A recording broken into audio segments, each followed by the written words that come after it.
오늘 말씀은 예레미야 34장 12절부터 22절까지입니다. 예레미야 34장 12절부터 22절까지 말씀입니다. 함께 한 목소리로 봉독합니다. 시작. 그러므로 여호와의 말씀이 여호와께로부터 예레미야에게 임하니라. 이르시되 이스라엘 하나님 여호와께서 이와 같이 말씀하시니라. 내가 너희 선조를 애굽 땅 종의 집에서 인도하여 낼 때에 그들과 언약을 맺으며 이르기를 너희 형제 히브리 사람이 내게 팔려왔거든 너희는 7년 되는 해에 그를 놓아줄 것이니라. 그가 6년 동안 너를 섬겼은즉 그를 놓아 자유롭게 할지니라 하였으나 너희 선조가 내게 순종하지 아니하며 귀를 기울이지도 아니하였느니라.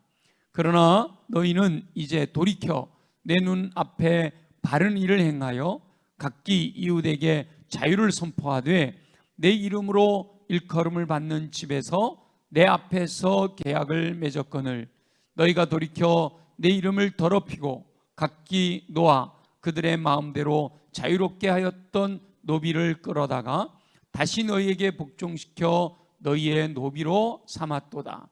그러므로 여호와께서 이와 같이 말씀하시니라. 너희가 나에게 순종하지 아니하고 각기 형제와 이웃에게 자유를 선포한 것을 실행하지 아니하였은즉 내가 너희를 대적하여 칼과 전염병과 기근에게 자유를 주리라. 여호와의 말씀이니라.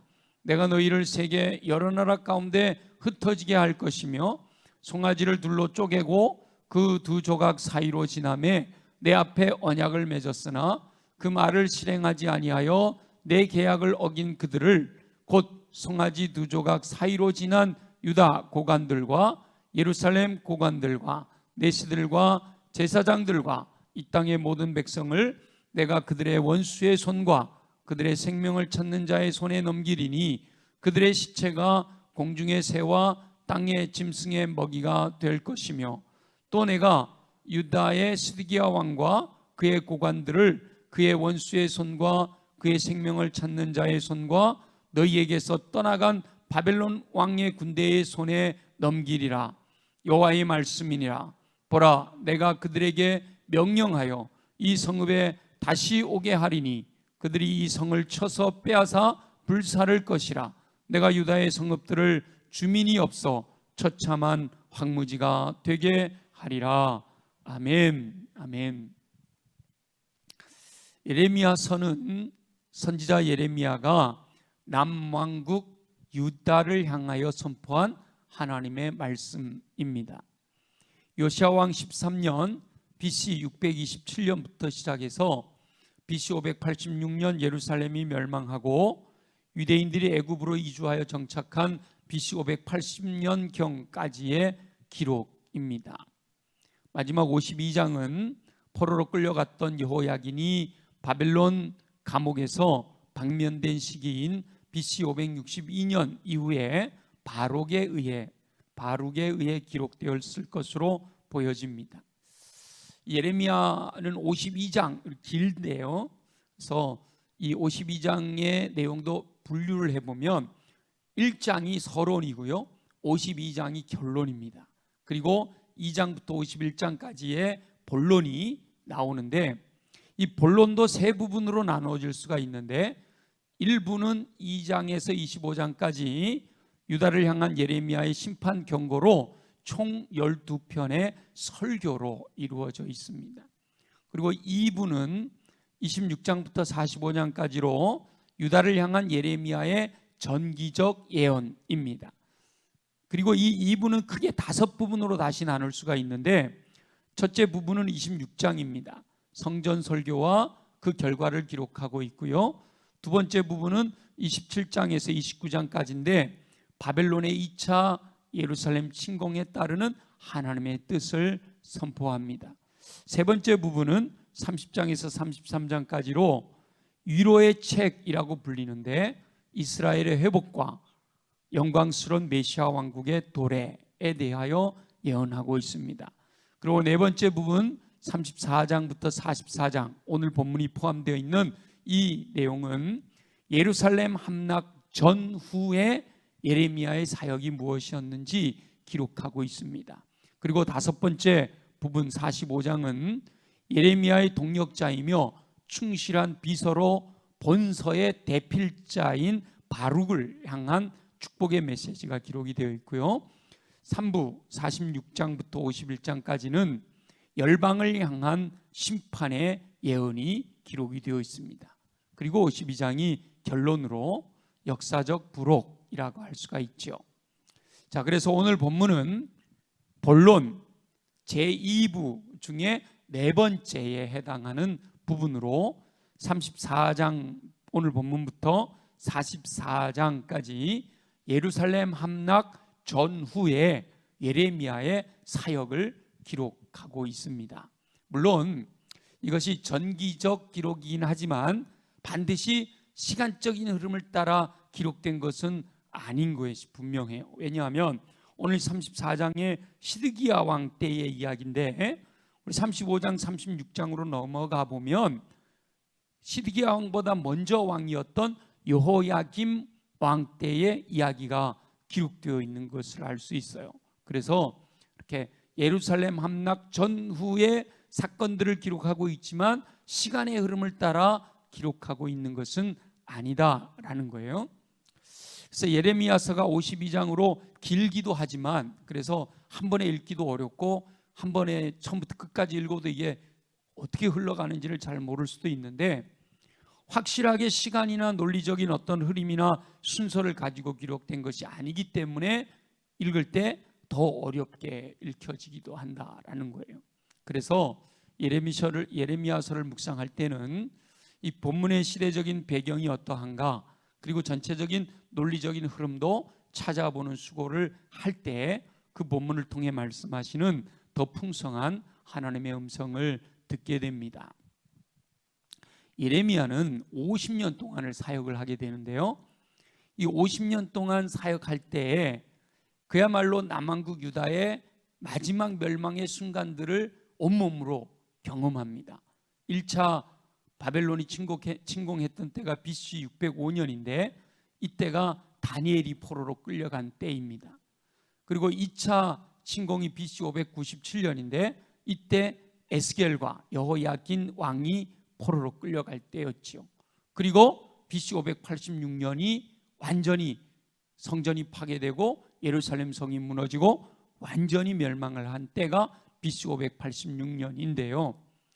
이 예레미야는 바로 유대 전승에 의하면 나라가 멸망하고 남아있는 백성들이 그대로 유다에 있어라 그랬는데도 불구하고 불순종하여 애굽으로 내려갔는데 그 애굽으로 이주한 다음 BC 580년에 돌에 맞아 순교한 것으로 전해지고 있습니다. 예레미야가 하나님 말씀을 선포하고 또 애굽으로 내려가지 말라 그랬잖아요. 그랬는데 거기 가서도 하나님의 뜻을 선포하니까 이전까지 조롱만 하던 백성들이 돌로 쳐서 예레미야가 돌에 맞아 순교한 것으로 전해집니다. 예레미야가 사역하던 50년 동안 5명의 왕이 바뀝니다.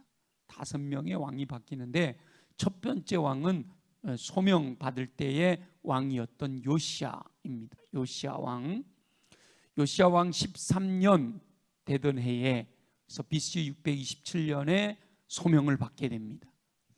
둘째는 여호아하스인데 여호아하스는 요시야 왕의 아들이에요. 다른 이름으로는 샬룸이라고도 불리는데 609년에 왕이 되어 3달 왕으로 있게 됩니다. 그래서 요시야가 죽고 여호아하스가 왕이 되었는데 이때는 애굽이 강성할 때란 말이에요. 애굽 왕 바로 느고라고 하는 바로가 요시야의 아들 엘리야김을 왕으로 삼고 여호야김 그러니까 또 다른 요시야의 아들 엘리야김을 왕으로 삼아서 그 이름을 여호야김이라고 부르면서 미리 세워져 있던 여호아하스는 애굽으로 잡아갑니다. 그래서 여호아하스 두 번째 임금 여호아하스는 애굽에서 죽게 됩니다. 요시아의 아들이 3명이나 이 유다가 멸망할 때 왕이 되는데, 그 중에 여호아하스는 애굽으로 끌려가 3달밖에 왕이 못 됐는데 애굽으로 끌려가 거기서 죽게 됩니다.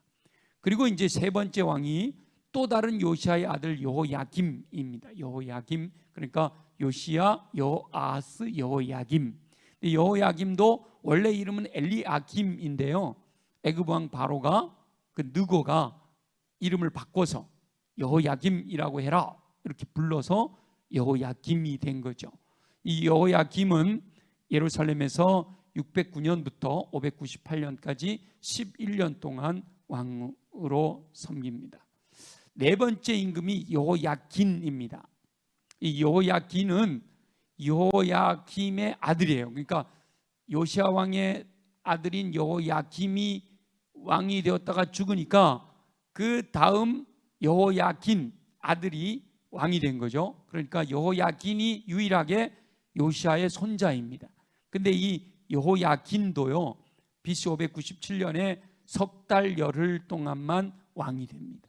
그래서 여러분 성경을 읽다 보면 이 여호야긴은 또 다른 이름으로 요고냐, 고니야라고도 불립니다. 이 바벨론이 2차 침공할 때 이 여호야긴, 그러니까 요시아의 손자인 여호야긴을 바벨론에 포로로 끌려가요.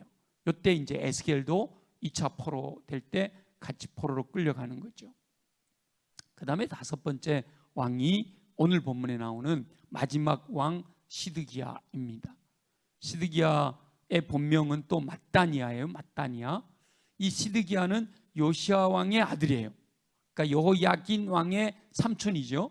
근데 이 시드기야가 마지막 왕이 돼서 BC 597년부터 망하는 BC 586년까지 11년을 다스리게 됩니다.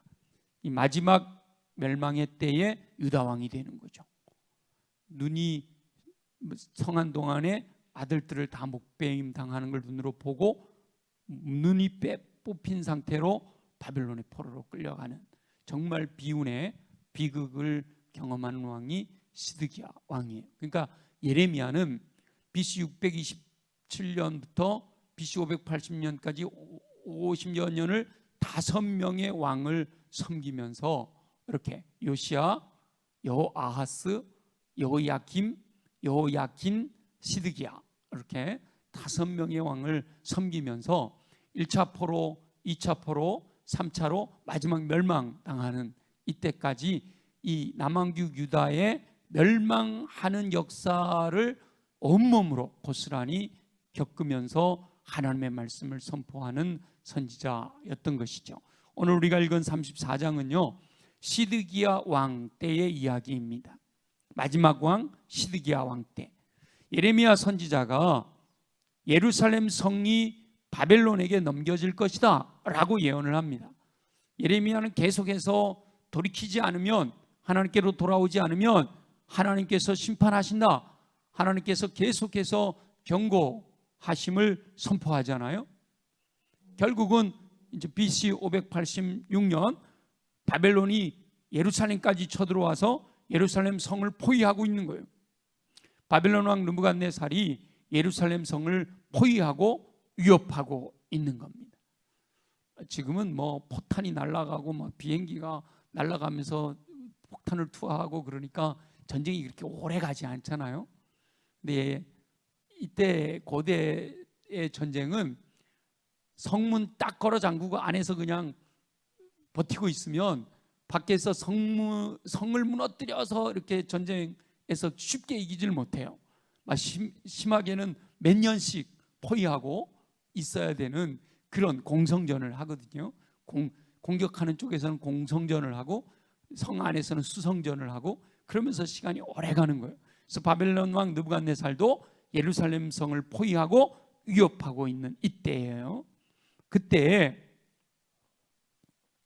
다급해진 시드기야 왕이 오늘 이제 34장 1절부터 11절까지의 본문에 나오는 이야기인데 오늘 본문에도 한 번 더 반복하고 있죠. 시드기야 왕이 모든 백성과 한 마음으로 하나님 앞에서 계약을 맺고 노비였던 동족의 자유를 선포합니다. 지금 바벨론이 와서 예루살렘을 포위하고 있는 거예요. 그럴 때 이 시드기야 왕이 급하니까 어떻게 하든지 하나님의 마음에 들어야 되겠다. 하나님 마음에 들기 위해서는 뭘 해야 될까?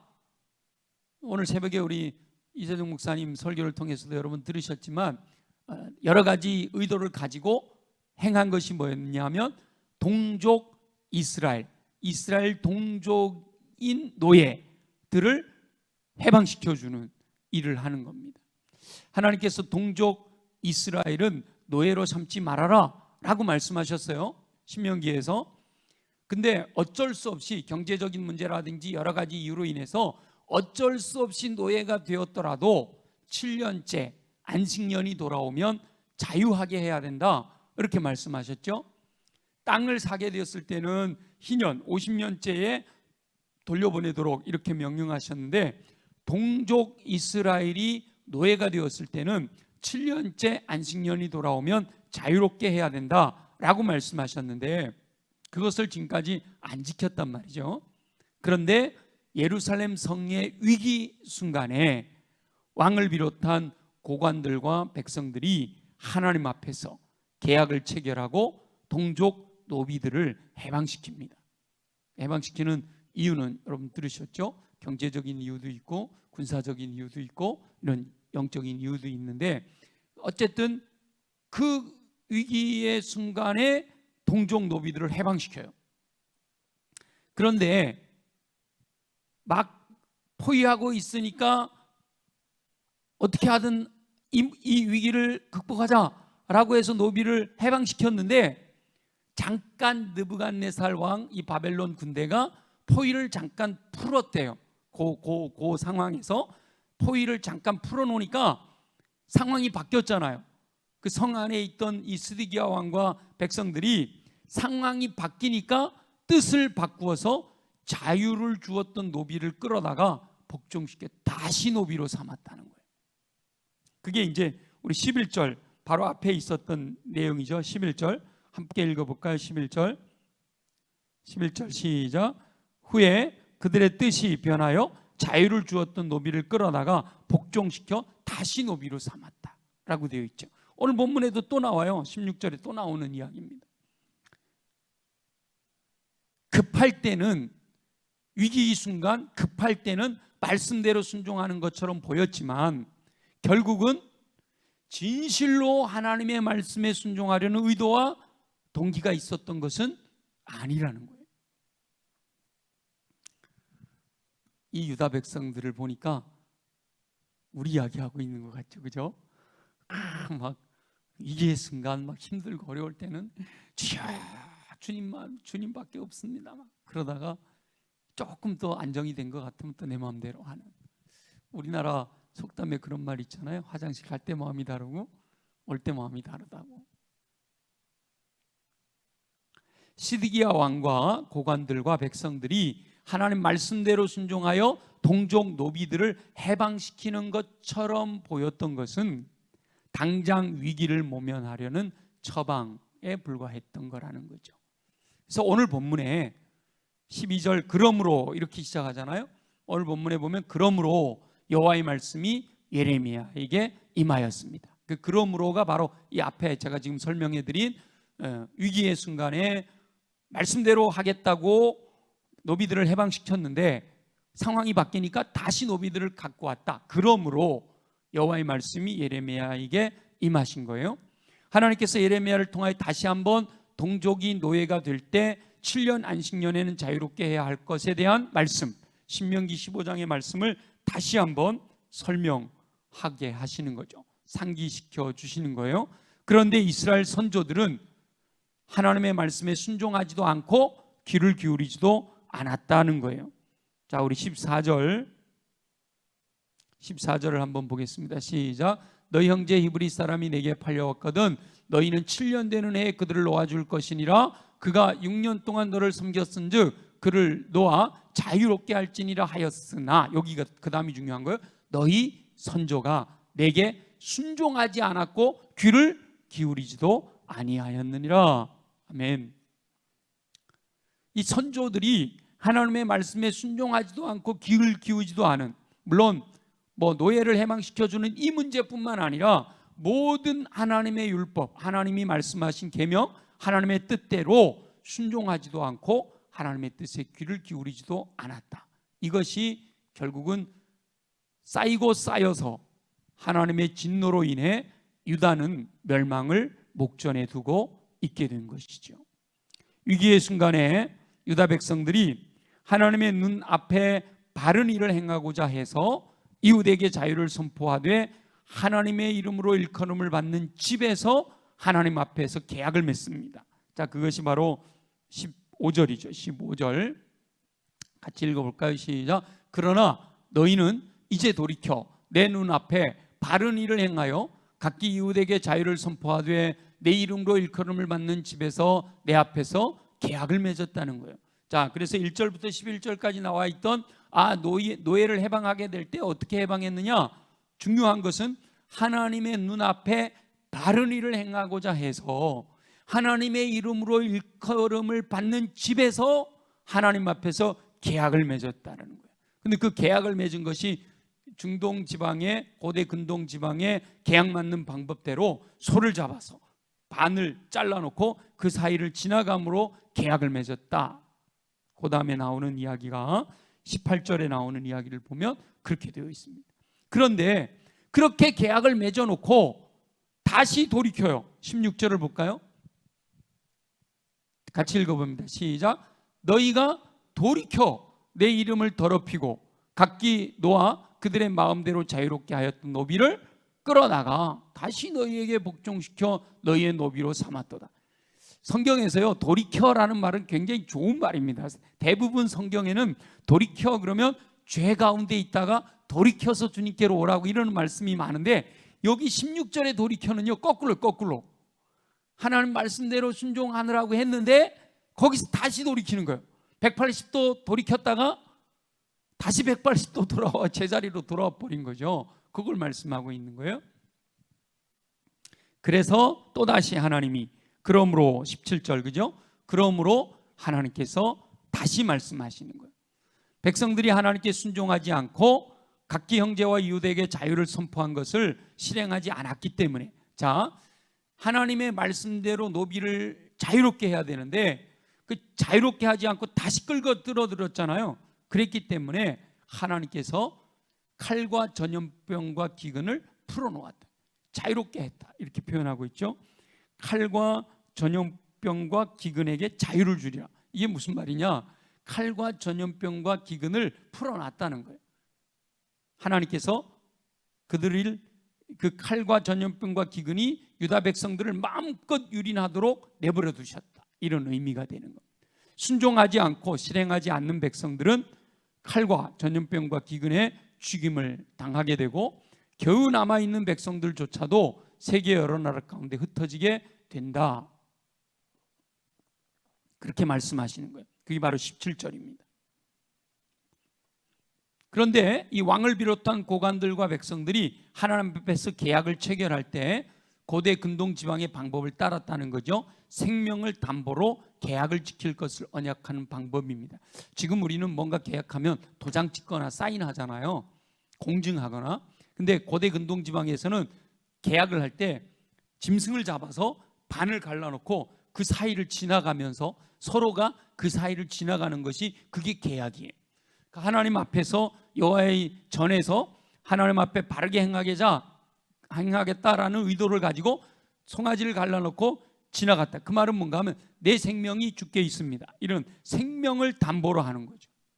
그런데 그렇게 생명을 담보로 한 계약을, 하나님 앞에서 맺은 언약을 그 백성이 실행하지 않았고 하나님과의 계약을 어겼다는 거예요.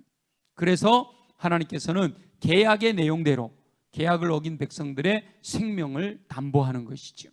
그들의 원수의 손과 그들의 생명을 찾는 자의 손에 그들을 넘긴다는 거예요. 결국 바벨론 왕의 군대에 그들을 넘기실 것을 말씀하시는 거예요. 잠시 바벨론이 잠시 떠났다가 이제 다시 그들에게 돌아오게 해서 하나님께서는 결국은 그들을 무너뜨리게 한다라고 말씀하고 있죠. 잠시 떠났던 바벨론 군대를 다시 오게 해서 예루살렘 성을 빼앗아 불사르게. 다 22절을 볼까요? 22절 다 같이 시작. 여호와의 말씀이라 보라 내가 그들이 누군가 바벨론 군대예요. 그들에게 명령하여 이 성읍에 다시 오게 하리니 그들이 이 성을 쳐서 빼앗아 불사를 것이라. 내가 유다의 성읍들을 주민이 없어 처참한 황무지가 되게 하리라 라고 이렇게 말씀을 하고 있죠. 여기까지가 이제 우리가 본문을 이해를 했는데, 이 본문을 통해서 깨달을 수 있는 하나님의 뜻이 뭘까? 제가 세 가지를 살펴봤는데요. 첫째는 순종하지 않음으로 진노가 임한다라는 사실을 알 수 있죠. 우리 성경에 너무너무 많이 나오는 내용이기 때문에 너무 식상해요. 근데 이게 진리라는 거죠. 하나님께서 항상 성경 전체를 통해 말씀하시는 동일한 패턴이 여러 개가 있는데, 성경을 창세기부터 요한계시록까지 흘러가는 이렇게 동일하게 계속해서 반복해서 말씀하시는 패턴이 여러 개가 있는데, 그 중에 하나가 순종하는 자에게는 복을 주시고 불순종하는 자에게는 진노하신다. 이 말씀이요, 창세기부터 요한계시록까지 계속해서 이어가는 하나의 흐름입니다. 물론 한 번 불순종했다고 바로 진노하시지는 않습니다. 책망하심으로 여러 번 회개하고 돌이킬 수 있는 기회를 주시죠. 그럼에도 불구하고 참으시던 하나님께서 더 이상 가능성이 없을 때 진노하심으로, 그 진노도 하나님께서 벌이 목적이 아니라 그 진노를 통하여 깨닫고 돌이키게 하시려는 의도를 가지고 진노하시지요. 14절에 보면 아까 우리가 읽었던 것처럼 조상들은 순종하지도 않았고 귀를 기울이지도 않았다라고 되어 있죠. 17절에도 보면 순종하지 않았고 선포한 대로 실행하지도 않았다라고 되어 있어요. 그리고 18절에서도 언약을 체결하고도 실행하지 않아 계약을 어겼다, 이렇게 말씀하시죠. 하나님께서는 사랑하는 백성들이 하나님의 말씀대로 순종하는 삶을 살기를 원하십니다. 하나님의 말씀을 마음에 새겨 순종할 때 예비하신 복을 한없이 부어주시겠다라고 약속하십니다. 성경에는 구구절절 말씀대로 순종하면 복 주신다, 순종하지 않으면 진노가 임한다 말씀하시는 거예요. 하나님 말씀에 순종하기 위해서는 말씀에 귀를 기울이는 것부터가 필요하지요. 근데 선조들은 말씀에 순종하지도 않고 귀를 기울이지도 않았다, 이렇게 말씀하시죠. 근데 우리 신명기 말씀을 보세요. 하나님의 말씀을 주야로 묵상해라. 일어날 때든지 누웠을 때든지 나갔을 때든지 들어갔을 때든지, 그죠? 가르치고 배우고 반복해라. 얼마나 강조를 하고 있습니까? 그래서 항상 하나님의 말씀을 듣고 읽고 쓰고 연구하고 암송하고 묵상해야 돼요. 본질로 돌아가야 돼요. 힘들고 어려울 때, 혼란스러울 때마다 우리는 뭔가 새로운 방법을 찾기보다 본질로 돌아가야 돼요. 지난 2달 동안 우리가 로마서, 은혜의 복음의 핵심이 된 로마서를 묵상한 것도 바로 그런 거거든요. 본질로 돌아가요. 말씀으로 돌아가야 돼요. 다른 뭔가 방법을 찾는 것도 하나님 지혜를 주시면 해야 되죠. 그러나 그 방법보다 더 중요한 것은 본질로 들어가야 돼요. 우리 전영모 목사님이 좋은 책을 하나 소개해 주셔서 요즘 제가 책을 읽고 있는데, 초기 교회, 로마 교회, 그 힘들고 어려운 그 상황 속에서 어떻게 그 소수의 무리가 제국을 뒤집어 엎을 수 있었느냐? 본질에 충실했다는 거예요. 그리고 인내했다는 거예요.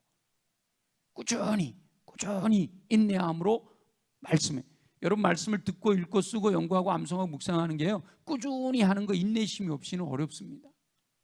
꾸준히 하는 게 중요해요. 새벽기도 꾸준히 나오는 게 어렵잖아요. 이 금요기도에 꾸준히 나오는 게 쉽지 않아요. 근데 여러분 그게 아무것도 아닌 것 같지만 그렇게 꾸준히 하는 게 중요한 거예요. 그렇게 꾸준히 할 때 결국은 어느 순간 그것이 풍성한 열매로 나타난다는 거죠. 그리고 경청하고 각성하고 수용하고 순종하고 인내할 때 30배, 60배, 100배 열매 맺는다. 이제 계속 이건 뭐 100번도 제가 더 한 것 같아요. 그죠? 너무 중요하기 때문에 제가 반복해서 말씀을 드리는 거예요. 저와 여러분은 말씀대로 순종하는 삶을 통해서 진노가 아니라 복을 누리며 사시기를 예수님의 이름으로 축원합니다. 두 번째는 하나님께서 진노하실 때는요, 깨닫고 돌이켜야 한다. 뭐 너무 분명하잖아요. 확실하잖아요. 성경에서 뭐 반복해서 말씀하고 있는 거잖아요. 하나님께서는 유다 백성들이 말씀대로 순종하지 않으므로 특별히 노비들을 자유롭게 하지 않았기 때문에 하나님께서 칼과 전염병과 기근을 자유롭게 풀어놓으셨다, 이렇게 말씀하죠. 하나님께서 남한국 유다를 징계하실 때 사용하신 방법이 칼이에요. 전쟁이에요. 두 번째가 전염병이에요. 지금 우리 코로나와 같은 이런 전염병이에요. 그 다음에 세 번째가 기근이에요. 먹을 게 없어서 죽었죠. 그 다음에 마지막이 흩어놓으신 거죠. 포로로 끌려가게 하신 겁니다. 하나님께서 칼과 전염병과 기근을 뭐 해놓으셨다고요? 자유롭게 풀어놓으셨기 때문에 전쟁이 일어나는 거고, 전염병이 돌아다니는 거고, 기근이 일어나는 거라는 거예요. 하나님께서 붙들고 계시면 안전하다는 거죠. 하나님께서 붙들고 계시면 되는데, 하나님께서 붙들고 계시질 않고 하나님께서 풀어놓으셨다는 거예요. 죄를 징계하시기 위하여 풀어놓으셨다는 거예요. 하나님께서 자유롭게 풀어놓으시니까 칼과 전염병과 기근이 마음껏 불순종하는 백성들을 유린했던 거예요. 그래서 사람들이 살던 성읍, 예루살렘 성읍이 처참한 황무지가 되는 거예요. 솔로몬 왕 시대에 얼마나 화려했던 예루살렘 성입니까? 그냥 은그릇은 그냥 발에 채했다 그러는 그런 화려한 도시가 처참한 황무지가 되었다라는 것. 사람이 살지 않는 들짐승만 오고 가는 황무지가 되어버린, 70년 동안이나 그렇게 황무지가 되어버리는 거예요. 물론 예레미야는 국가적인 차원에서의 하나님의 진노이기 때문에 더 처참하지요. 물론 우리는 개인적인 삶에 대해서 더 중요시 여기잖아요. 각자 개인을 향한 하나님의 진노가 있다라는 사실을 우리가 기억해야 됩니다.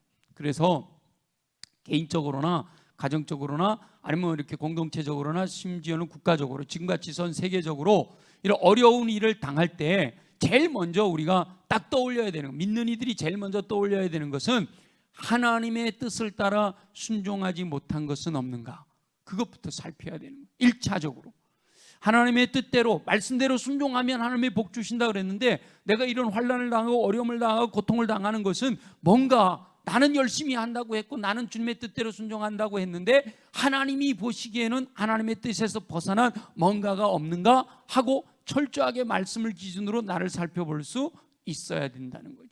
물론 욥처럼 신실함에도 불구하고 환난을 당할 수도 있다라는 것, 예외 조항은 분명히 있습니다. 성경에 욥이 기록이 되어 있기 때문에. 물론 그때에는 아무리 뒤져봐도, 아무리 찾아봐도, 아무리 말씀을 묵상해도, 아무리 기도해도 내가 하나님 앞에 부끄러운 것이 없는데 이런 어려움을 당한다, 욥처럼. 그때에는요, 인내함으로 하나님을 바라보며 기다려야 하는 거예요.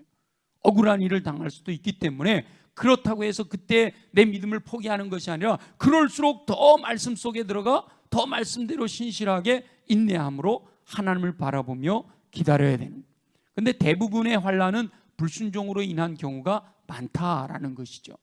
그러므로 자신의 삶을 돌아보며 하나님 앞에 불순종한 것이 무엇이 있었는지를 살펴 회개하고 돌이켜야 합니다. 하나님께서는 돌이키기만 하면 언제나 용서해 주시겠다라고 약속하시거든요. 항상 하나님의 뜻을 살펴봐야 합니다. 자신의 삶에서 하나님의 뜻을 벗어난 것은 없는지 긴장하고 돌아봐야 되죠. 그리고 깨닫게 하실 때는 철저하게 회개하고 돌이켜야 되는, 하나님께서는 끊임없이 기회를 주십니다. 7번씩 70번이라도 기회를 주신단 말이죠. 그 기회를 주실 때 놓치지 말고 붙들어야 되는 거예요. 기회를 놓치고 자꾸 불순종이 쌓이고 쌓이면 결국 하나님의 진노가 폭발하는 거죠. 격발되는 거예요. 경노하시는 거예요. 하나님께서 경노하시기 전에 깨닫고 돌이켜야 됩니다. 긍휼이 풍성하신 하나님께서는 언제나 돌이켜 회개하는 영혼들을 용서해 주시는 줄 믿습니다. 주홍같이 붉을지라도 눈과 같이 희게 하시겠다고 약속하셔요. 진홍 같을지라도 양털같이 하겠다라고 말씀하시잖아요. 멀리 던져버리시고 도말하시고 기억도 하지 않으신다라고 약속하십니다. 누구든지 연약하여 실수하고 쓰러지고 넘어질 수 있습니다.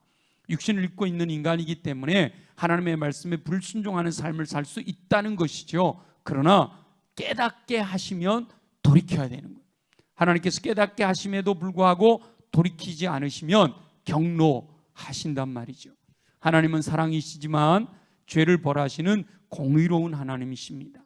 그러므로 하나님께서 진노의 도구를 풀어놓지 않으시도록 끝까지 붙들고 계시도록, 하나님이 진노하시려고 하는 칼과 전염병과 기근, 이것을 꼭 붙들고 풀어놓지 않으시도록, 우리를 힘들게 하지 않으시도록 우리가 철저하게 말씀대로 돌이키는 삶을 살아야 합니다. 저와 여러분은 깨닫게 하실 때 돌이켜서 하나님의 뜻대로 순종함으로 긍휼히 여기시는 은총으로 인해서 용서하시고 새롭게 하시는 복을 누리며 승리하는 삶을 사시기를 예수님의 이름으로 축원합니다. 세 번째는 하나님의 눈 앞에서 바른 일을 행하여야 합니다. 제가 오늘 본문을 읽다가 제 마음에 확 들어온 것이 이 구절이에요. 물론 제가 설명하려고 하는 내용하고는 조금 이렇게 본문에서 기록한 내용은 조금 다릅니다만은 우리 15절을 한번 볼까요? 15절에 이렇게 되어 있어요. 다 같이 시작. 그러나 너희는 이제 돌이켜 내 눈 앞에 바른 일을 행하여, 내 눈 앞에 바른 일을 행하여, 하나님의 눈 앞에서 바른 일을 행하는 것, 물론 이것은 노예를 해방시켜 줬던 것에 대한 말씀인데 이 구절이 마음에 확 왔어요. 아, 하나님의 눈 앞에서 바른 일을 행하여야 하는구나. 우리 오늘 본문을 통해서 하나님께서 우리에게 주시는 세 번째 교훈입니다. 하나님의 말씀에 순종하고자 할 때 반드시 기억해야 할 것이 있어요. 하나님은 모든 것을 알고 계시다라는 거죠. 전지전능하신 분이심을 기억해야 됩니다. 하나님을 속이려는 어리석은 행동은 마음부터 먹지 말아야 되는 거예요. 사람들은 어리석고 간사해서 바로 앞에 위기만 넘기면 된다라고 생각한단 말이죠. 그러나 하나님께서는 모든 것을 알고 계십니다. 본문에 기록된 이 시드기야 왕과 고관들과 백성들도 바로 앞에 위기만 넘기면 된다라는 생각을 가지고 그야말로 신실하게 진실함으로 하나님의 말씀을 회개하고 돌이켜 말씀대로 산 것이 아니라 하나님의 말씀을 지키는 척만 한 것이죠. 그러니까 상황이 바뀌니까 바로 그냥 노비들 잡아다가 다시 노비 삼아버리는 거예요. 하나님께서는 겉으로 드러난 행동도 물론 중요하게 여기시지요. 행동이 빛으로 소금으로 나타나야 되잖아요. 드러난 행동도 중요하게 여기시지만 그 마음의 동기와 목적이 무엇이냐, 그것을 더 중요하게 판단하십니다. 겉으로 드러난 행동은 그럴듯하게 하나님의 말씀대로 순종하는 것처럼 보이지만 그 마음의 동기가 옳지 못하면 하나님께서는 기뻐하지 않으신다는 거예요. 마음의 동기가 뭐냐?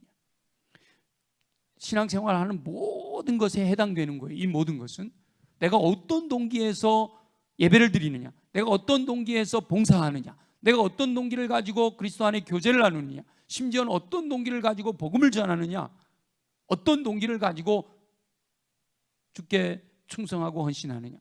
우리 하나님은 겉으로 드러나는 것도 중요하지만 동기가 뭐냐, 네 마음의 목적이 뭐냐, 어떤 의도를 가지고 그렇게 행동하고 말하느냐, 이걸 더 중요시 여기신다라는 거죠. 하나님께서 내 눈 앞에 바른 일을 행하라 라고 이렇게 말씀하고 있는 거예요. 내 눈 앞에 모든 것을 감찰하시는 하나님의 눈 앞에 보기에 부끄러움이 없도록 그 동기와 목적과 의도가 분명해야 된다라는 거예요. 32장 30절에도 보니까 똑같은 표현이 있어요. 32장 30절, 이는 이스라엘 자손과 유다 자손이 예로부터 내 눈 앞에, 이 똑같잖아요. 내 눈 앞에, 같이 한번 읽어볼까요? 시작. 이는 이스라엘 자손과 유다 자손이 예로부터 내 눈 앞에 뭘 행하였어요? 악을 행하였을 뿐이라. 이스라엘 자손은 그의 손으로 만든 것을 가지고 나를 경노하게 한 것뿐이니라 여호와의 말씀이니라. 그러니까 우리 하나님께서 하나님의 눈 앞에 행하는 것을 굉장히 중요시 여기는 거죠.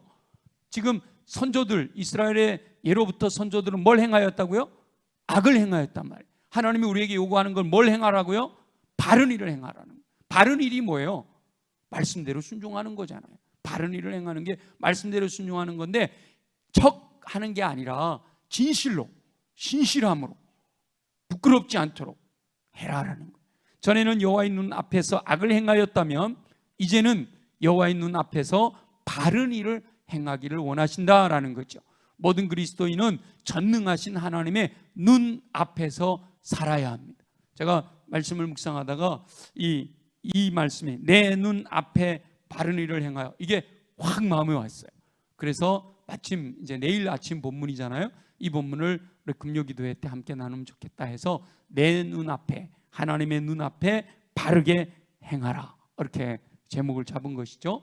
여러분, 오늘 설교 뭐 한 40분 했는데 다 잊어버려도 괜찮아요. 물론 다 기억하면 더 좋지만 다 잊어버려도 괜찮아요. 근데 요 문장만큼은 기억하시면 좋겠어요. 하나님의 눈 앞에서 바르게 행하라. 하나님의 눈 앞에서 바르게 행하라. 사람들의 눈은 겉으로 드러난 것만 보지만 하나님의 눈은요, 우리의 내면까지도 보신다는 거죠. 의도와 동기와 목적까지도 보신다는 거예요. 저 사람이 어떤 의도와 어떤 동기, 어떤 목적을 가지고 행하였느냐, 그 의도와 목적과 행동까지도 바르게 행하기를 주님은 원하신다는 거예요.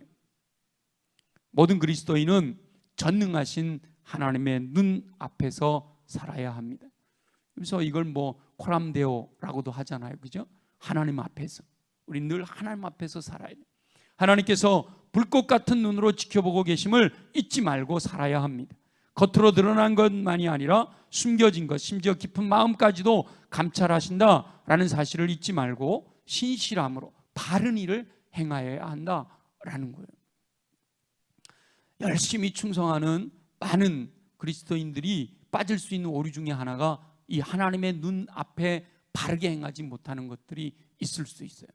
바리새인, 율법학자들 얼마나 열심히 있었어요? 근데 우리 주님이 계속해서 그들을 향하여 하신 말씀이 뭐예요? 외식하는 자들아. 그게 뭐예요? 겉으로는 잘하는데 마음의 의도와 동기와 목적은 불순했다는 거예요. 하나님의 영광을 위해서 한 것이 아니라 자기를 위해서 했다라는 것이죠. 우리 21세기를 살아가는 바리새인 율법학자 서기관들이 될 수도 있다라는 거예요. 물론 여기 마지막 멸망당하는 유다 백성들처럼 그 정도까지는 아닐는지 모르죠. 그러나 우리들의 삶에서도 여전히 하나님의 눈앞에 바르게 행하지 못하는 일들은 얼마든지 많이 있다는 거예요. 그래서 여러분 꼭 이 말씀을 기억하시고 이 말씀을 꼭 잊지 마시기 바랍니다. 하나님의 눈 앞에 바르게 행하라. 하나님의 눈 앞에 바르게 행하라.